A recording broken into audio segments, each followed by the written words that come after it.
ग्रंथराज श्रीमद् भगवद गीता धारू अध्याय 1। अध्याय का नाम है कुरुक्षेत्र के युद्धस्थल में सैन्य निरीक्षण।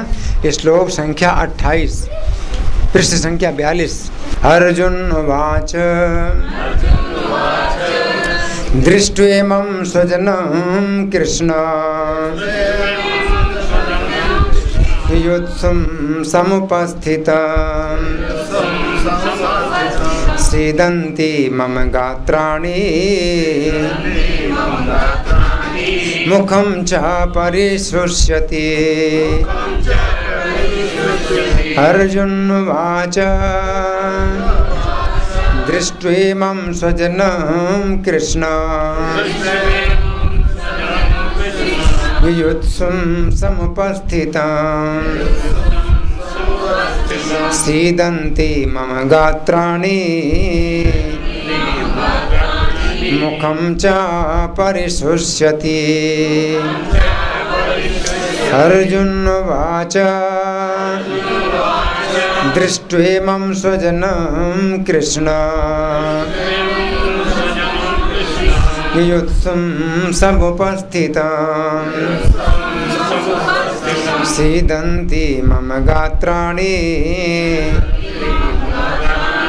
मुखं च परिशुष्यति। बोलिए। अर्जुन उवाच दृष्ट्वेमं स्वजनं कृष्ण युयुत्सुं समुपस्थितं सीदन्ति मम गात्राणि मुखं च परिशुष्यति। और शायद देवियों में से कोई बोले।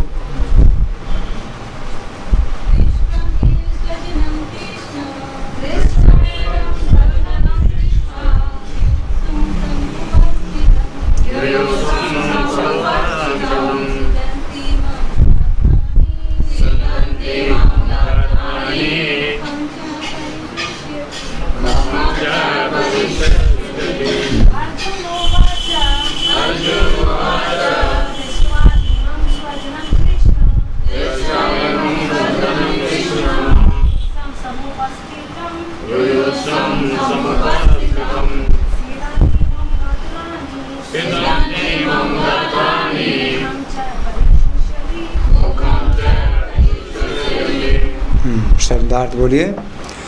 अर्जुन उवाच अर्जुन ने कहा दृष्ट्वा देखकर एवं इन सारे स्वजनम संबंधियों को कृष्ण हे कृष्ण युत्सुम युद्ध की इच्छा रखने वाले समुपस्थितम उपस्थित सीदंती काँप रहे हैं मम मेरे गात्राणि शरीर के अंग मुखम मुह च भी परिशुष्यति सूख रहा है।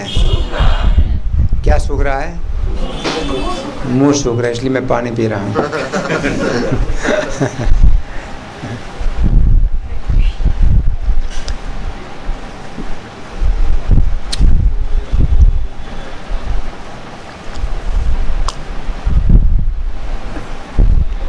देखिए जल मैंने मांगा था, पहले नहीं आया। उसी समय जब मुख सूख रहा की बात आई तब मुझे मौका मिला पानी पीने का। अनुवाद मेरे पीछे बोले। अर्जुन ने कहा हे कृष्ण इस प्रकार युद्ध की इच्छा रखने वाले अपने मित्रों तथा संबंधियों को अपने समक्ष उपस्थित देखकर मेरे शरीर के अंग काँप रहे हैं और मेरा मुख सूखा जा रहा है। तो यहाँ धागा लगा करके अच्छा, धागा आप लोगों का लगा है क्या? कुछ पहले से ये निशान धागे का बना हुआ है क्या? अच्छा ठीक है, यहाँ धागा लगा करके और आप लोग भूमिका में पहला पेज निकालिए।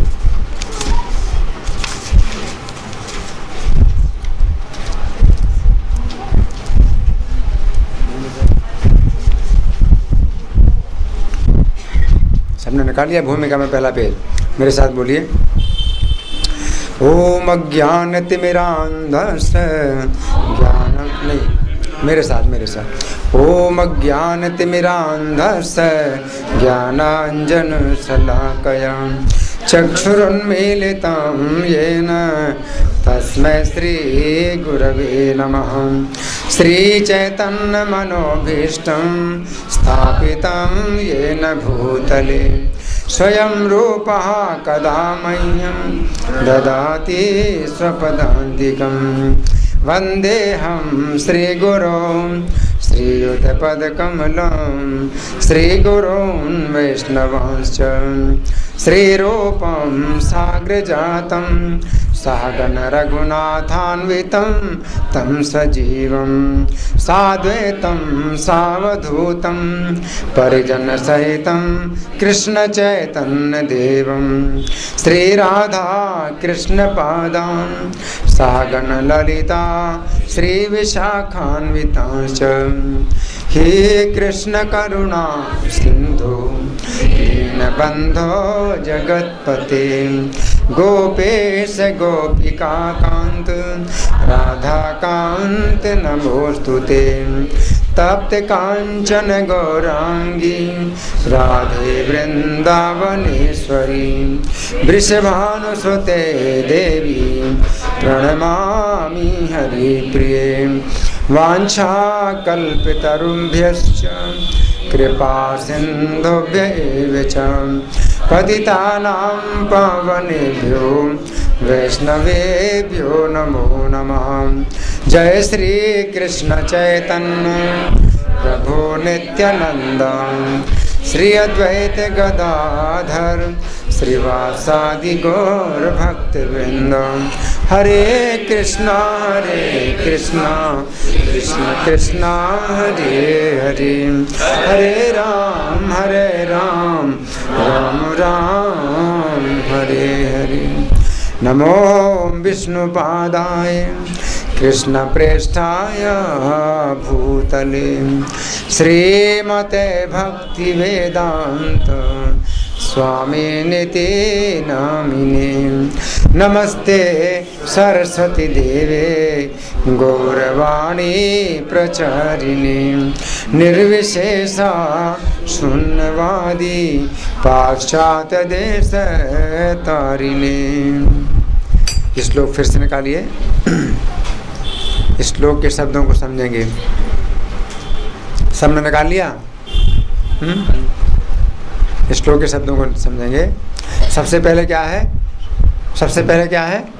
अर्जुन उवाच, अर्जुन ने कहा। ठीक है, तो अर्जुन ने कहा यहाँ पर जो है श्लोक में क्या है? अर्जुन ने कहा है। और श्लोक संख्या कितना है? बोलो। हाँ 28, श्लोक संख्या 28 है। और यहाँ पर अर्जुन ने कहा। ठीक है, अब ये श्लोक संख्या 28 से लगातार अर्जुन बोलते जा रहे हैं।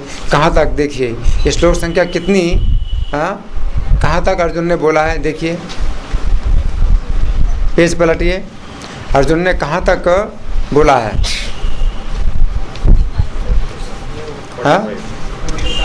45 तक है? 45 तक। अच्छा बताइए, 45 तक कहा, 28 से 45 तक कहा अर्जुन ने, कितने श्लोक हुए?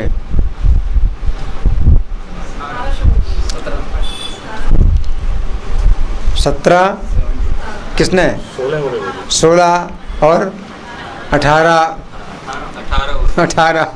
और बोलो 18 हुए ना।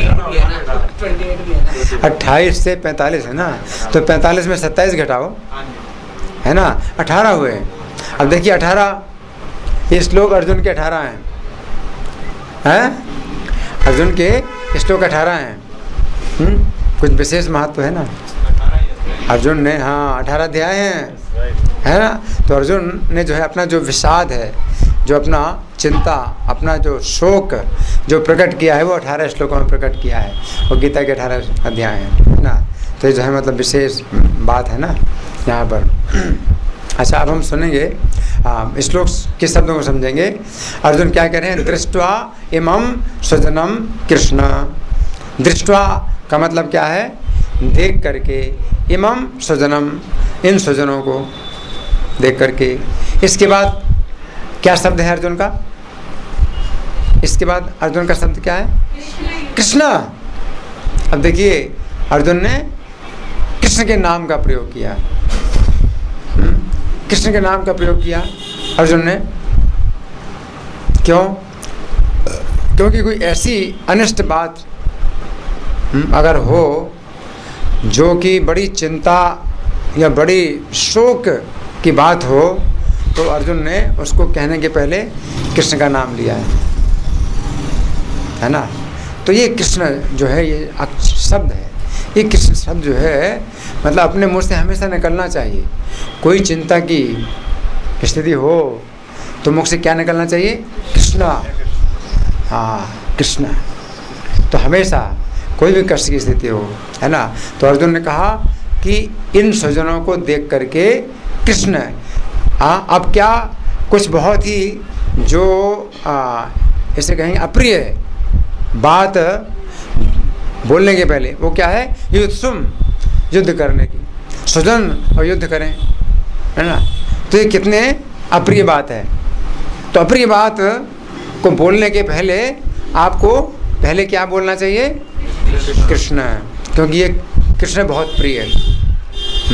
ये जो है सबसे अधिक प्रिय है, नाम है कृष्ण, आकर्षक, है ना। तो ये जो है विधि है। आप कोई भी बात बोलते हैं, है ना, विशेष रूप से अप्रिय बात, कोई बहुत ही चिंताजनक बात हो, बहुत ही अशुभ समाचार हो, तो क्या बोलना चाहिए? कृष्ण। ठीक है, क्योंकि ये बहुत शुभ है। तो उसको जो है मतलब उसके प्रभाव को दूर करने के लिए आपको क्या बोलना चाहिए? कृष्ण। जैसे कि मान लीजिए कि भोजन में बहुत मिर्चा हो, भोजन में अगर बहुत मिर्चा हो, अब खाना ही पड़े, तो क्या करना चाहिए? घी मिला दो उसमें, तो फिर जो है तो वो खाया जा सकता है।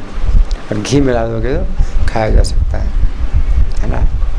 अगर बहुत जो है मतलब ऐसी चीज़ हो तो उसके प्रभाव को जो दूर करने के लिए उसके उल्टी प्रभाव की चीज़ जो है मतलब बोलना चाहिए।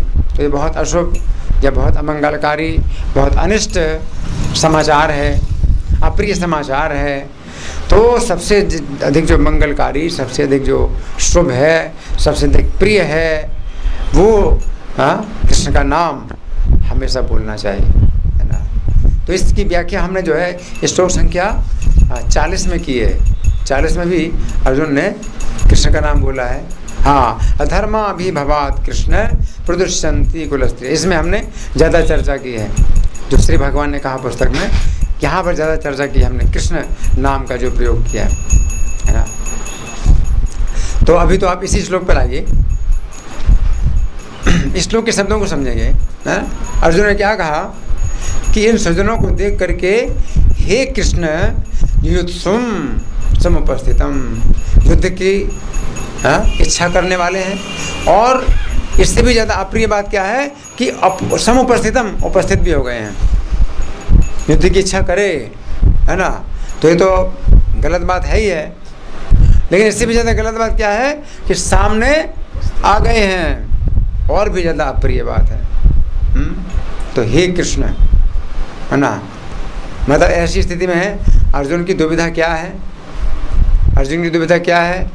क्योंकि उनका तो युद्ध करने का स्वभाव है, युद्ध तो उनको बहुत प्रिय है। तो युद्ध करने का अवसर मिल रहा है तो बड़ा अच्छा अवसर है। लेकिन साथ साथ जो है वो मर्यादा नहीं भंग करना चाहते, कुल की मर्यादा, अपने स्वजनों के प्रति अपना जो व्यवहार है उसको ख़राब नहीं करना चाहते। तो इसलिए एक बहुत बड़ी दुविधा आ गई। इसलिए क्या बोले? कृष्ण, है ना। तो कहीं पर जो है अगर ऐसी दुविधा आ जाए तो क्या बोलना है? कृष्ण, कृष्ण बोलना है ना, कृष्ण, है ना। दृष्टे मम सुजनम कृष्ण युत्सुम समुपस्थितम, युद्ध की इच्छा भी कर रहे हैं और सामने आ भी गए, समुपस्थितम, है ना। फिर क्या हुआ? सीदंती मम गात्राणि, मेरे शरीर के अंग कांप रहे हैं, कांप रहे हैं। मुखम चा परिशोषति, और मेरा मुख परिशोषति, अत्यंत सूख रहा है, बहुत सूख रहा है ना। अब हम सुनेंगे प्रभुपाद की तात्पर्य में क्या लिखते हैं। श्रील प्रभुपाद की यथार्थ भक्ति से युक्त मनुष्य में वे सारे सद्गुण रहते हैं जो सत्पुरुषों या देवताओं में पाए जाते हैं, जबकि अभक्त अपनी शिक्षा तथा संस्कृति के द्वारा भौतिक योग्यताओं में चाहे कितना ही उन्नत क्यों ना हो, इन ईश्वरीय गुणों से विहीन होता है ना। तो प्रभुपाद जी अभी तात्पर्य में जो बात कह रहे हैं वो तो कुछ समझ नहीं आई कि श्लोक में अर्जुन ने ये बात कही और तात्पर्य में प्रभुपाद जी क्या बात बोल रहे हैं, अभी समझ में नहीं आ रहा, है ना। प्रभुपाद क्या कहते हैं कि यथार्थ भक्ति से युक्त मनुष्य में वे सारे सद्गुण रहते हैं जो सत्पुरुषों या देवताओं में पाए जाते हैं, जबकि अभक्त अपनी शिक्षा और संस्कृति के द्वारा भौतिक योग्यताओं में चाहे कितना ही उन्नत क्यों ना हो, इन ईश्वरीय गुणों से भिन्न हो जाता है। अब कौन से वो सद्गुण या ईश्वरीय गुण की बात प्रभुपाद कर रहे हैं? कुछ अंदाज़ा लग रहा है? अगर आगे ना पढ़ें तो करुणा, हाँ। तो ये जो है प्रभुपाद ये चर्चा कर रहे हैं। आगे प्रभुपाद लिखते हैं, अतः स्वजनों, मित्रों तथा संबंधियों को युद्ध भूमि में देखते ही अर्जुन उन सबों के लिए करुणा से अभिभूत हो गए, करुणा से अभिभूत हो गए अर्जुन, है ना। तो ये क्या है? सद्गुण है। वे लोग जो है लोभ से अभिभूत हैं, वे जो लोभ के कारण अधर्म कर रहे हैं, लेकिन अर्जुन के अंदर लोभ नहीं है। उन्होंने इनको राज्य से निकाल दिया, अन्यायपूर्वक इनका राज्य छीन लिया, अन्यायपूर्वक इनकी पत्नी के साथ दुर्व्यवहार किया, अपमान किया, अन्यायपूर्वक कितने कितने उन्होंने जो है व्यवहार किए, अन्याय किए। लेकिन तो भी अर्जुन को जो है अपने स्वजनों के प्रति विरोध करने से डर लग रहा है। तो ये क्या है? ये सद्गुण है, ये सद्गुण है। आगे प्रभुपाद लिखते हैं, जिन्होंने परस्पर युद्ध करने का निश्चय किया था। जिन्होंने, कौन? स्वजन, यही जो स्वजन है कौरवों ने, है ना। तो उन लोगों ने तो परस्पर युद्ध करने का निश्चय किया है, लेकिन तो भी अर्जुन को जो है मतलब बहुत वो लग रहा है, संकोच लग रहा है। क्या अर्जुन डर रहे हैं युद्ध से इसलिए? नहीं, अर्जुन की शक्ति के सामने ये तिनके भी नहीं है, ये तिनके भी नहीं है अर्जुन के सामने ये लोग, है ना। तो अर्जुन को इन पर दया आ रही है कि हमारे स्वजन हैं और ये जो है मारे जाएंगे, इसलिए जो है ना। तो ये, लेकिन कोई सामान्य व्यक्ति होगा तो तुरंत ही जो है करेगा, प्रहार करेगा, तुरंत ही करेगा। अर्जुन को जो है थोड़ा सा विचार कर रहे हैं। आगे प्रभु लिखते हैं, जहाँ तक उनके अपने सैनिकों का संबंध था वे उनके प्रति प्रारंभ से दयालु थे, किंतु विपक्षी दल के सैनिकों की आसन्न मृत्यु को देखकर वे उन पर भी दया का अनुभव कर रहे थे, है ना। तो ये है, मतलब अगर मेरे द्वारा ये जो है अगर मुझसे युद्ध करेंगे तो ये निश्चित रूप से मारे जाएंगे, बच नहीं सकते, है ना। अगर मैं युद्ध करूँगा तो निश्चित रूप से मारे जाएंगे, इसलिए अर्जुन जो है चिंता कर रहे हैं आगे। और जब वे इस प्रकार सोच रहे थे तो उनके अंगों में कंपन होने लगा और मुंह सूख गया। उन सबको युद्धाभिमुख देखकर उन्हें आश्चर्य भी हुआ। प्राय सारा कुटुंब अर्जुन के सगे संबंधी उनसे युद्ध करने आए थे। यद्यपि इसका उल्लेख नहीं है, किंतु तो भी सहज अनुमान लगाया जा सकता है कि न केवल उनके अंग कांप रहे थे और मुंह सूख रहा था, अपितु वे दयावश रुदन भी कर रहे थे, है ना। अर्जुन में ऐसे लक्षण किसी दुर्बलता के कारण नहीं, अपितु हृदय की कोमलता के कारण थे, जो भगवान के शुद्ध भक्त का लक्षण है ना। तो क्या है, अर्जुन की दुर्बलता नहीं है, हृदय की कोमलता है। लेकिन फिर ये हृदय की दुर्बलता बन गई। वही हृदय की जो कोमलता है, ये ऐसे अवसर पर हृदय की दुर्बलता बन गई, क्योंकि वे नहीं मानेंगे कोमलता, है कि नहीं। क्योंकि दुष्ट लोग जो है अपनी तरह दूसरों को दुष्ट समझते हैं, तो वो दुष्ट हैं, तो वे नहीं समझेंगे कि हमारे ऊपर दया कर रहे हैं। वो क्या सोचेंगे, हमारी शक्ति से अर्जुन घबरा गए, है ना। वो कोमलता नहीं मानेंगे, वो दुर्बलता मानेंगे। इसलिए भगवान क्या कहते हैं, ये हृदय की दुर्बलता छोड़ो, युद्ध करो, है, क्योंकि तुम्हारी हृदय की कोमलता को वे नहीं समझेंगे, है ना। आगे प्रभुपाद लिखते हैं, अतः कहा गया है, यस्यास्ति भक्तिर भगवत किंजना सर्वैर्गुणस्तत्र समासते सुरा हरा भक्तस्य कुतो महद्गुणा मनोरथेना सती धावतो भई। जो भगवान के प्रति अविचल भक्ति रखता है, उसमें देवताओं के सद्गुण पाए जाते हैं, किंतु जो भगवत भक्त नहीं है, उसके पास भौतिक योग्यताएं ही रहती हैं, जिनका कोई मूल्य नहीं होता। इसका कारण ये है कि वो मानसिक धरातल पर मंडराता रहता है और तुरंत माया के द्वारा अवश्य ही आकृष्ट होता है। भागवत 5:18-12। तो यहाँ प्रभुपाद का तात्पर्य समाप्त हुआ, है ना। तो इस श्लोक पर जो श्री भगवान ने कहा, मैंने लिखा है, तो इसमें तो बहुत सी बातें हैं, तो इस सब की चर्चा तो नहीं हो सकती, तो थोड़ा हम जो है चर्चा करेंगे, क्योंकि समय बहुत सीमित है। तो पहली बात तो ये है कि कृष्ण, यहाँ पर कृष्ण शब्द की जो है हमने व्याख्या की है। अर्जुन यहाँ पर कृष्ण के नाम का प्रयोग किया है। श्रील प्रभुपाद बतलाते थे कि यदि ईश्वर का कोई मूल नाम है तो वो कृष्ण ही है। प्रभुपाद कहते हैं, है ना, मूल नाम, जिसको कहते हैं नाम नाम मुख्य धर्म नाम है कृष्णाख्यम में परंतपो। जितने भी नाम हैं उनमें मुख्यतर नाम क्या है, कृष्णाख्यम में परंतप, है ना। तो ये बताया गया है। और कृष्ण की व्युत्पत्ति किस प्रकार है, कर्षति इति कृष्ण, जो व्यक्ति सभी को आकर्षित करे वो कृष्ण है। जिस प्रकार चुंबक लोहे को आकर्षित करता है, उसी प्रकार कृष्ण सभी जीवों को आकर्षित करते हैं। अब एक प्रश्न उठता है कि चुंबक लोहे को आकर्षित करता है, उसी प्रकार कृष्ण सभी जीवों को आकर्षित करते हैं, लेकिन सभी जीव आकर्षित तो नहीं होते कृष्ण से। अब इसका क्या कारण है? चुंबक में जंग लग गया, यानी कृष्ण में कुछ कमी आ गई है। चुंबक, कृष्ण चुंबक हैं, लोहे शुद्ध नहीं है, शुद्ध लोहा नहीं है। चुंबक में चुंबक में कोई कमी नहीं आई। कृष्ण तो चुंबक हैं और लोहे को आकर्षित करते हैं, लेकिन लोहे में कुछ कमी आ गई, है ना। हाँ, लोहे में जंग लग गया। तो हम जो जीव हैं इस भौतिक प्रकृति के आवरण में जो है वो हो गए हैं, जंग लगे लोहे की तरह हो गए। जैसे हम शुद्ध होते हैं तो कृष्ण नाम हमें पहले शुद्ध करेगा, पहले शुद्ध करेगा तब आकर्षित करेगा, ठीक है ना। तो कृष्ण नाम का जो चुंबक है एक ऐसी वस्तु है जो लोहे को पहले उसकी जंग को छुड़ाएगा, इसके बाद फिर लोहे को आकर्षित करेगा। तो दोनों काम, चुंबक से तो ये काम नहीं होता। चुंबक से तो एक काम होता है, वो लोहे को खींचता है, लेकिन लोहे को शुद्ध तो नहीं करेगा। अगर शुद्ध नहीं लोहा तो वो बिल्कुल दूर रहेगा, चुंबक उसको बिल्कुल नहीं। लेकिन कृष्ण नाम अगर आप फिर भी बलपूर्वक अगर करते हैं तो वो रगड़ रगड़ करके ये चुंबक क्या करता है, लोहे को शुद्ध करता है, फिर आकर्षित करता है ना।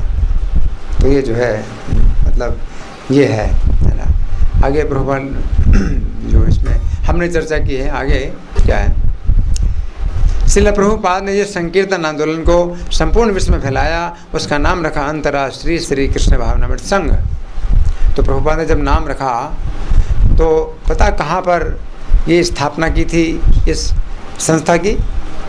न्यूयॉर्क में स्थापना की थी। तो international society for Krishna consciousness. तो विदेश में एक ही नाम ऐसा है, एक ही शब्द ऐसा है जो कि कोई नहीं जानता, बाकी सब इंटरनेशनल सोसाइटी फॉर कॉन्शसनेस सब लोग जानते हैं, लेकिन कृष्ण को कोई नहीं जानता। तो वहाँ के कुछ लोगों ने सुझाव दिया कि कृष्ण को तो कोई जानता नहीं है, तो आप जो है कुछ ऐसा शब्द इसमें डालिए जो कि सब लोग समझ जाएं कि भाई क्या है ये, है कृष्णा कॉन्शसनेस क्या मतलब होता है, ये कृष्णा क्या चीज़ होती है। तो लोग कहेंगे भाई कृष्णा क्या चीज़ है। सोसाइटी का नाम आपने ऐसा रखा कि इसमें फिर लोग समझ ही नहीं पाएंगे। International society for Krishna consciousness, ये कृष्ण क्या चीज़ है ना। तो प्रभुपाद से उनको सुझाव दिया आप रखिए international society for God consciousness, हाँ तो लोग समझ जाएंगे। अच्छा विचार है नहीं, अच्छा विचार है नहीं, क्यों कंफ्यूजन हो सकता है कि कोई भी लोगों से कंफ्यूजन हो सकता है क्या और तो कोई और भी हो सकता है। ठीक कह रहे हैं, गॉड कॉन्शसनेस, हाँ ठीक कह रहे हैं। क्योंकि आजकल जो है इतना पाखंड चल रहा है, कोई कहता है आई एम गॉड, कोई कहता है यू आर गॉड, कोई कहता है वी ऑल आर गॉड, है ना, या कोई कहते हैं हाँ, कोई कहता है love is God, love is God, है ना, है ना, और कोई कहता है गॉड इज़ लाइट। तो international society for God consciousness से कुछ भी पता नहीं चलेगा। लेकिन इससे भी ज़्यादा प्रभुपाद ने जो विचार किया वो दूसरा था, एक दूसरा विचार था। प्रभुपाद ने क्या विचार किया कि गॉड शब्द जो है इतना शक्तिशाली नहीं है जितना कृष्ण शब्द शक्तिशाली है। इस शब्द में बहुत शक्ति है। ये कृष्ण का जो नाम है ये मतलब क्या है, पूर्ण रूप से इसमें कृष्ण की शक्ति भरी है, पूर्ण। और कोई व्यक्ति जो है नहीं भी जानता है कि क्या कृष्ण शब्द क्या चीज़ होती है, और कृष्ण शब्द अगर बोलता है वो उसके मुख से निकलता है तो इसमें उसकी बहुत बड़ी जो है शक्ति है, प्रभाव उसका जो है शुद्धिकरण, बहुत ज़्यादा शुद्धिकरण है ना। यहाँ तक कि देवानंद ने जो है जो अभिनेता थे उन्होंने फिल्म बनाई थी, उसका नाम रखा था हरे कृष्णा हरे राम, है ना। तो उस समय सन कौन सा सन था, सन 65, हाँ सन 65-66 वही सन था। हरे कृष्ण हरे राम फिल्म चल रही थी काफ़ी, है ना, और उसमें गाना भी था दम मारो दम मिट जाए गम, बोलो सुबह शाम हरे कृष्णा हरे राम, हरे कृष्णा हरे राम, है ना, तो गाते थे, है ना। और उस समय प्रभुपाद जो है अपने शिष्यों को लेकर के भारत में भी आए, उस समय 67 में जब प्रभुपाद आए तो इन प्रभुपाद के शिष्यों को देख करके वो जो है चढ़ाते थे दम मारो दम मिट जाए गम। तो प्रभुपाद के शिष्य लोग जो है मतलब बड़े दुखी होते थे कि हम लोगों ने तो नशा छोड़ दिया है, और ये लोग जो है हम लोगों को ऐसा समझते हैं कि हम लोग नशा करते हैं और नशे में हम हरे कृष्ण हरे राम का कीर्तन करते हैं। तो उन्होंने प्रभुपाद से आके शिकायत की कि प्रभुपाद ये लोग जो है इस तरह से हम लोगों को समझते हैं, गलत समझते हैं। तो प्रभुपाद ने कहा कि नहीं इसमें कुछ भी गलत नहीं है, कुछ भी समझें, कि उनके मुख से हरे कृष्ण हरे राम निकल रहा है, ये उनको शुद्ध करेगा, उनको शुद्ध करेगा। ये जो है मतलब विचार ऐसे जो महान जो सूक्ष्मदर्शी विद्वान होते हैं प्रभुपाद जैसे, वो विचार कर सकते हैं कि लोगों के मुख से जो है ये कृष्ण का नाम निकल रहा है, ये हमारी इसमें सफलता है, हमारा जो कार्य है इसमें सफल हो रहा है ना। तो ये जो है मतलब बात है, और ये जो है उनका अपराध नहीं हो रहा है उससे, क्योंकि वे लोग अज्ञान में ऐसे बोल रहे हैं हरे कृष्ण हरे राम, है ना, तो इसमें अपराध नहीं हो रहा, नाम का अपराध नहीं हो रहा है ना। ये नामाभास में बड़ी शक्ति है, कृष्ण उनके मुख से कृष्ण निकल रहा है ना। तो यहाँ प्रभुपाद उन्होंने जो है मतलब ये फिर ये कहा, परंतु श्रील प्रभुपाद ने इस बात पर ही जोर दिया कि संस्था का नाम अंतर्राष्ट्रीय श्री कृष्ण भावनामृत संघ ही होना चाहिए, है। तब जब उन्होंने कहा कि प्रभुपाद इसको कृष्ण को तो कोई समझेंगे नहीं, कहीं मान लो लिखा हुआ है या कहीं सुनाई देता है international society for Krishna consciousness, तो लोग सोचेंगे क्या है ना। तो प्रभुपाद ने कहा कि जब लोग सोचेंगे कि कृष्ण क्या है, इससे भी उनके दिमाग में जो है शुद्धि होगी, कि उनके दिमाग में ये प्रश्न उठेगा कि कृष्ण क्या है ना। और फिर हमारे जो मेंबर्स हैं, मतलब भक्त हैं, तो उनका यही काम है कि वे बताएं कि कृष्ण कौन है, उनका ये काम है। इसलिए सबसे पहले लोगों को जो है ये कृष्ण का नाम अगर मिल जाए तो ये उनका जो है क्या करेगा, शुभ करेगा, मंगल करेगा और उनकी मुक्ति का रास्ता खोल देगा, है ना। तो कृष्ण नाम में इतनी शक्ति है ना।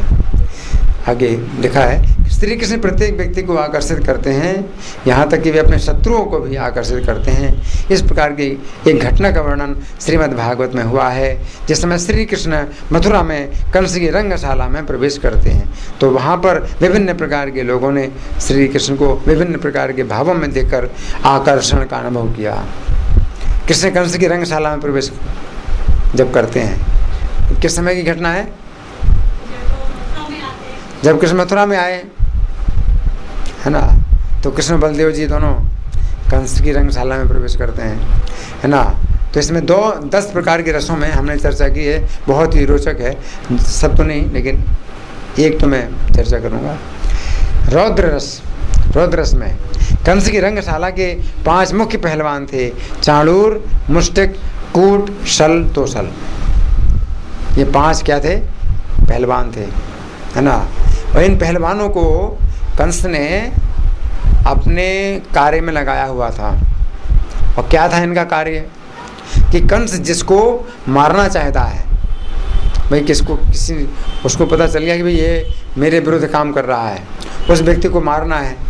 तो कंस का जो है ये हिसाब था कि वो उस व्यक्ति को कुछ नहीं बताएगा कि तुमने क्या गलती की है और तुमको ये दंड दिया जा रहा है, कुछ नहीं पता चलेगा। और उसको जो है कंस बुलाएगा अपनी सभा में, और जो ये मल्ल हैं वो कहेंगे कि हमारे राजा की आज्ञा है कि तुम हमसे कुश्ती लड़ो। और कुश्ती उसको लड़ना पड़ेगा, और कुश्ती में जो है उसको मार डालेंगे और कोई सुनवाई नहीं होगी।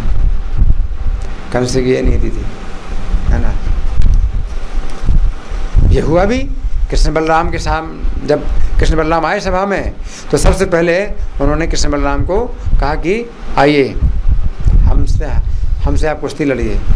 कृष्ण बलराम बोले कि देखो हम लोग जो है अपने छोटी उम्र के हैं, हाँ, तो ये तो शोभा नहीं देता कि आप बड़ी उम्र के लोग हैं, पहलवान हैं, और हमारे साथ आप जो है लड़ रहे हैं, ये तो उचित नहीं है। नहीं, राजा की आज्ञा है, राजा की आज्ञा ही हमारा धर्म है। सबसे बड़ा धर्म राजा की आज्ञा है, राजा की आज्ञा का पालन करना सबसे बड़ा धर्म है। अच्छा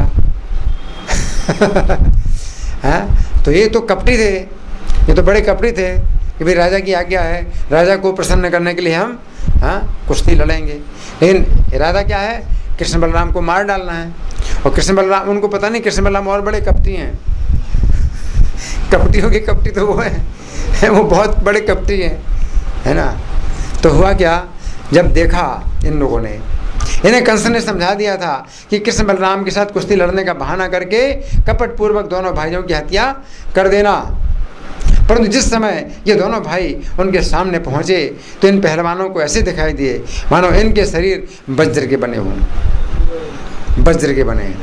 चूँकि पहलवान पत्थर जैसे शरीर वाले थे और इन्होंने सोचा था कृष्ण बलराम के फूल जैसे शरीर को आसानी से मसल डालेंगे। कृष्ण बलराम का शरीर तो फूल जैसा सब लोग बताते हैं और सुना भी, लेकिन अभी तो उल्टा दिखाई दे रहे हैं। कृष्ण बलराम फूल जैसे नहीं दिखाई दे रहे, वज्र जैसे। परंतु आश्चर्य, कृष्ण बलराम के शरीर वज्र के समान सुदृढ़ थे। चाहे छोटे शरीर क्यों ना हो, ये छोटा सा वज्र होता है और बड़े बड़े पर्वतों को चूर्ण कर देता है ना। वही पर्वत के तरह पत्थर का शरीर और छोटे छोटे ये शरीर, लेकिन वज्र की तरह कोई मुकाबला ही नहीं पत्थर का वज्र के सामने।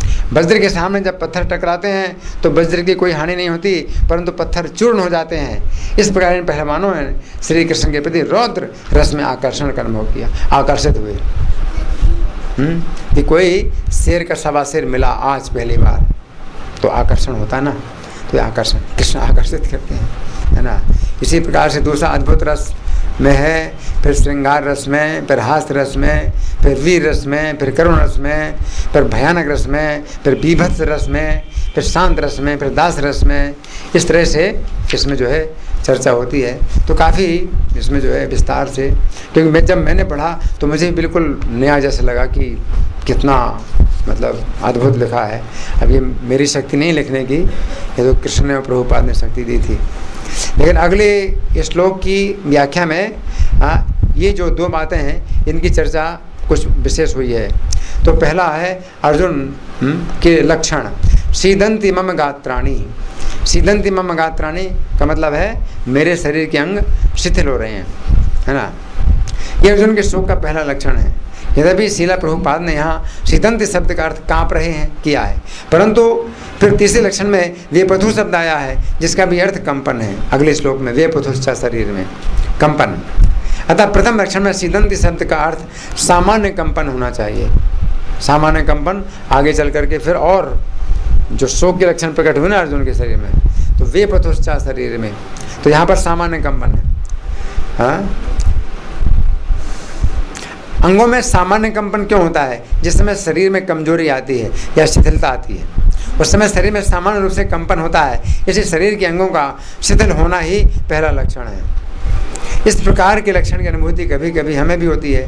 जिस समय भूख के कारण हमारे शरीर में कमजोरी आ जाती है, उस समय हमारे शरीर के अंग शिथिल हो जाते हैं। ऐसी स्थिति में हमें किसी भी कार्य को करने में कुछ कठिनाई का अनुभव होता है। तो ये अर्जुन के शोक की सामान्य स्थिति है। शरीर के मुख्य अंग जिनके द्वारा कार्य किया जाता है ये 2 हाथ और 2 पैर हैं, है ना। तो जो काँप रहे हैं अर्जुन के शरीर में अंग, वो कौन से अंग हैं? 2 हाथ और 2 पैर हैं। इस प्रकार हम देखते हैं कि अर्जुन के मन में जब ये विचार आया कि वे बहुत बड़ा पाप कर रहे हैं, तो उनके हाथ और पैर काँपने लगे, है ना। ये गुण है, पाप से डरना ये गुण है ना। और जो असुर लोग होते हैं तो वे पाप से नहीं डरते हैं, है ना। फिर दूसरा क्या है? मुखम चा परिशुष्यति, मुख सूखा जा रहा है। ये अर्जुन के सुख का दूसरा लक्षण है। शुद्ध भक्त होने के कारण अर्जुन पाप कर्मों से ही सबसे अधिक भयभीत हैं। यहाँ पर जिस शब्द का प्रयोग हुआ है वह परिशुष्यति। इस शब्द में शुष्यति का अर्थ है सूख रहा है, और परि का अर्थ है चारों ओर से। इस प्रकार परिशुष्यति का अर्थ हुआ चारों ओर से सूख रहा है। परंतु मुख्य संबंध में इसका अर्थ हुआ कि अंदर से भी सूख रहा है तथा बाहर से भी सूख रहा है। परि का मतलब चारों ओर से, मुख चारों ओर से सूख रहा है, मतलब अंदर से भी सूख रहा है और बाहर से भी सूख रहा है। अर्जुन का मुख अंदर से सूख रहा है, इसका अर्थ हुआ कि उनके तालु और कंठ सूख रहे हैं। तालु और कंठ अंदर हैं, और अर्जुन का मुख बाहर से सूख रहा है, इसका अर्थ हुआ उनके ओठ सूख रहे हैं। यहाँ पर ऐसा मालूम पड़ता है कि अर्जुन अपने को ऐसी स्थिति में समझ रहे हैं जिसमें वे पूर्णतया पाप कर्म से बंध गए, और इस पाप से छूटना उन्हें कठिन दिखाई दे रहा है। इससे हमें ये पता चलता है कि अर्जुन के हृदय में शोक की अग्नि इतनी प्रबल है कि उनके ओठ, तालु और कंठ सभी सूखे जा रहे हैं, है ना। तो ये जो है मतलब हमने कोई चर्चा की इस विषय में। अब आप लोगों की ओर से कोई चर्चा है या कोई प्रश्न है, या मैं प्रश्न करूँ?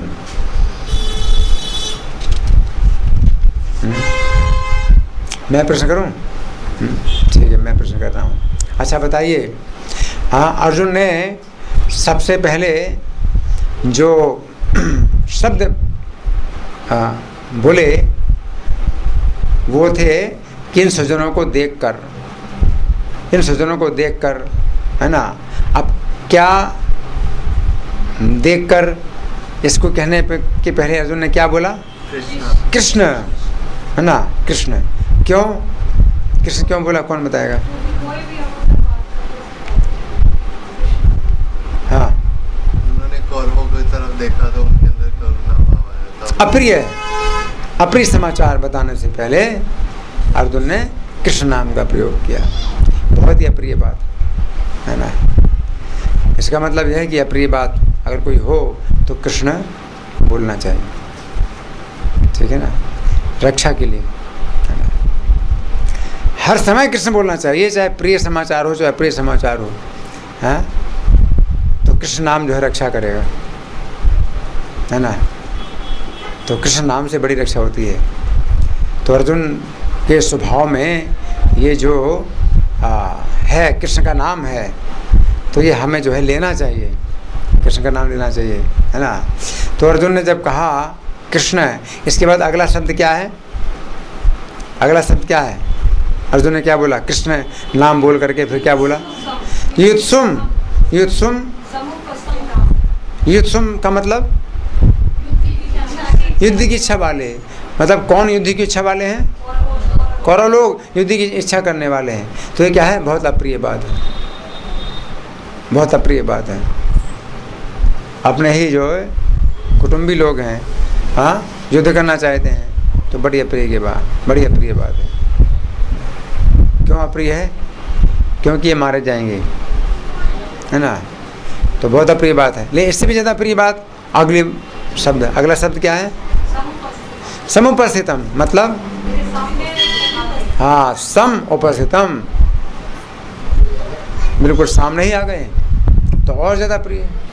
एक तो युद्ध की इच्छा कर रहे हैं, गलत, बहुत गलत बात है। इससे भी ज़्यादा गलत बात, सामने आ गए हैं, बहुत गलत बात है ना। तो अर्जुन ने इस प्रकार से चर्चा की, है ना। और सीदंति मम गात्राणि, मेरे शरीर के अंग काँप रहे हैं, है ना। तो शरीर के अंग कौन कौन से हैं? यहाँ पर 2 हाथ 2 पैर, है ना, ये काँप रहे हैं, है ना। लेकिन यहाँ पर काँपना किस प्रकार का काँपना है? किस प्रकार का काँपना है? जैसे कोई उदाहरण?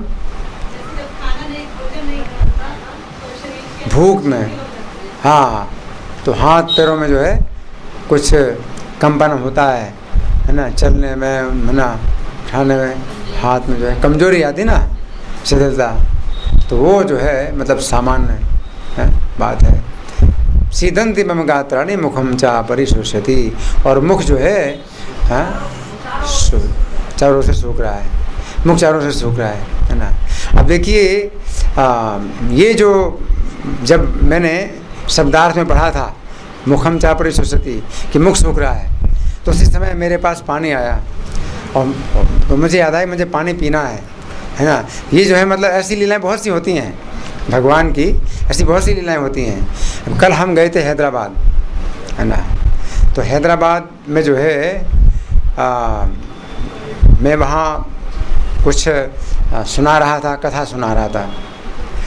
तो उस कथा में ये चर्चा आई थी कि तुलसी के वृक्ष से जब पत्ते गिरते हैं, तुलसी के वृक्ष से गिरे हुए पत्ते भी जो है भगवान की सेवा में लगाए जाते हैं, भगवान को भोग लगाए जाते हैं। तो ये जब बात आई तो मेरे साथ में ये प्रद्युम्न प्रिया प्रभु हैं, तो ये गए थे मेरे साथ में। तो उस समय क्या हुआ, मतलब कितना आश्चर्य है, मतलब आपको बता रहे हैं कि भगवान की लीला कैसे होती है। कथा में जो है ऐसी शक्ति है कि ऐसी घटनाएं होती हैं इस तरह की। तो जिस समय मैंने पढ़ा कि तुलसी वो तो मतलब कथा में जैसी बात आई मैं वैसे पढ़ता जा रहा था। तो उसमें जब ये बात आई कि तुलसी के वृक्ष से जब पत्ते गिरते हैं तो गिरे हुए पत्तों को भी भगवान के भोग में इस्तेमाल किए जा सकते हैं, है ना। तो अब इनके साथ क्या हुआ वो तो मुझे कुछ पता नहीं चला, लेकिन बाद में इन्होंने बताया कि ये बैठे बैठे इनको नींद आ गई थी, क्योंकि रात भर सोए नहीं थे। तो कथा में फिर नींद आएगी, तो इनको बैठे बैठे नींद आ गई थी। और स्वप्न में इन्होंने क्या देखा कि हमारे मंदिर में जो ईष्टोप कैलाश में मंदिर है, वहाँ जो है तुलसी का गार्डन है, जहाँ तुलसी है। तो वहाँ तुलसी के गार्डन में तुलसी से जो है जो पीले पीले पत्ते जो पक गए ना वो झड़ रहे हैं। हरि बोल, हरि बोल। और तुरंत जो है इनकी आँख खुली, क्योंकि बैठे बैठे कोई व्यक्ति सोता है तो गिरने लगता है, और जैसे गिरने लगता है तो वो फिर समझ जाता है, तो उसकी निद्रा भंग हो जाती है। तो इनकी निद्रा भंग हुई, तब इन्होंने सुना कि मैं क्या बोल रहा हूँ, है ना। तो ऐसे आश्चर्य बहुत से होते हैं।